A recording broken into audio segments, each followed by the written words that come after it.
तो वो ये लावी का पुल पार कैसे करेगी? वैसे हाँ ना, ये खाई उतनी भी गहरी नहीं है, बहुत आसान है।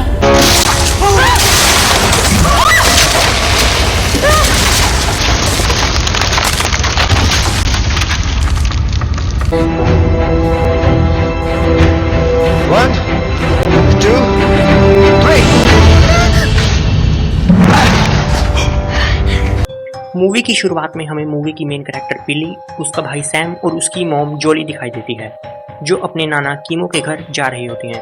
पिली के नाना कीमो उन्हें देखकर ज़्यादा खुश नहीं होते, बल्कि पिली की मॉम को डांटने लगते हैं कि तुम्हारे बच्चे हवाईयन हैं और तुमने उन्हें थोड़ी भी हवाईयन लैंग्वेज नहीं सिखाई।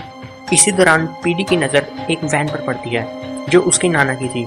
पिली एक बहुत ही जिज्ञासु लड़की थी। वह छुपकर वैन के अंदर जाती है।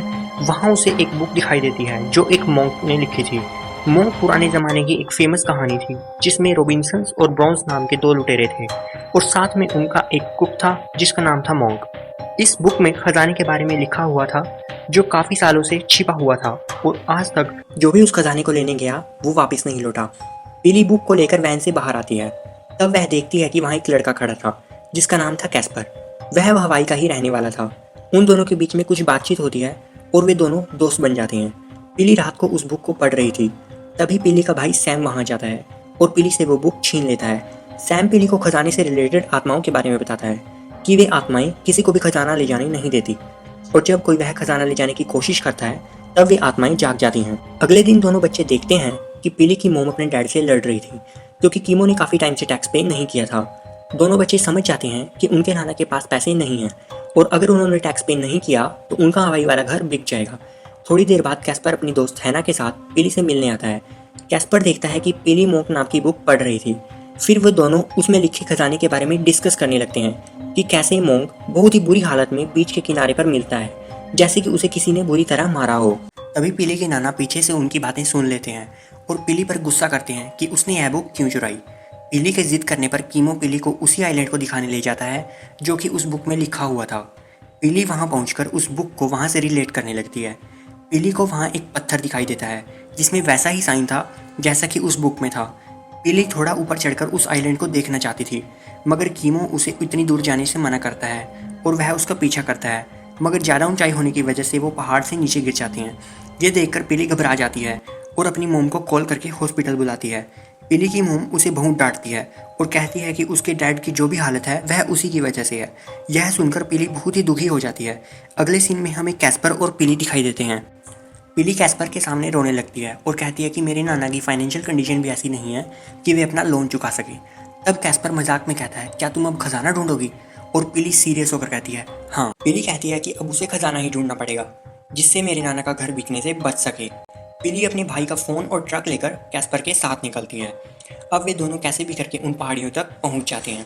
उधर सैम देखता है कि उसका फ़ोन और घड़ी गायब है, मगर वह अपनी मोम को इस बारे में कुछ भी नहीं बताता। जिसके बाद वो हैना के साथ कैस्पर और पिली को ढूंढने के लिए निकल जाता है। पर पिली के नाना समझ जाते हैं कि दोनों बच्चे खजाना ढूंढने ही गए होंगे।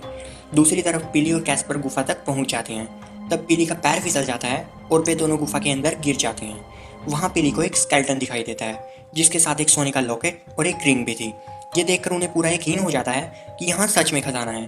तभी हैना और सैम भी वहाँ पहुँच जाते हैं, मगर हैना इस गुफा में जाने से मना कर देती है। वो सैम को बताती है कि ये गुफा प्योर है क्योंकि ये एक कब्र है और कब्र में नॉर्मल लोगों का जाना अलाउड नहीं है।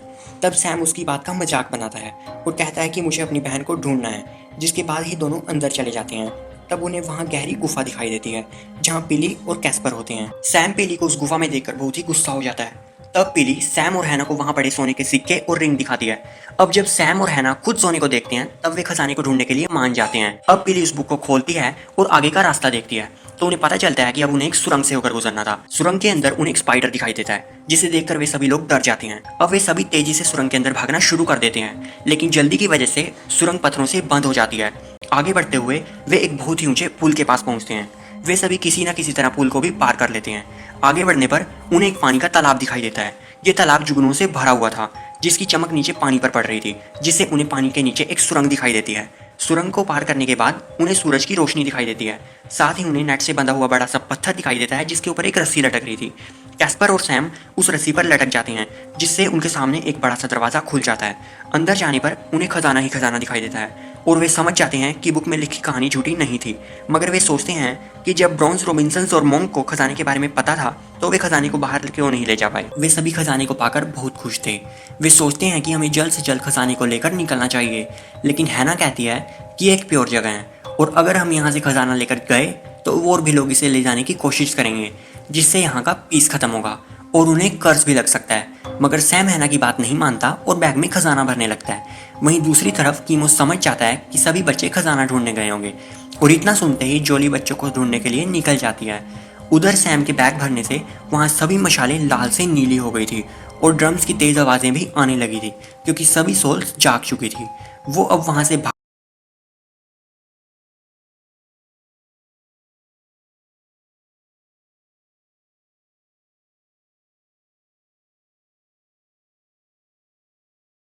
सभी सोल्स घर में घुस चुकी थी, लेकिन तभी लिली अपनी इंटेलिजेंस का यूज़ करती है और अपनी भाई के बैग से खजाना निकालकर पास ही के बास्केट में डाल देती है।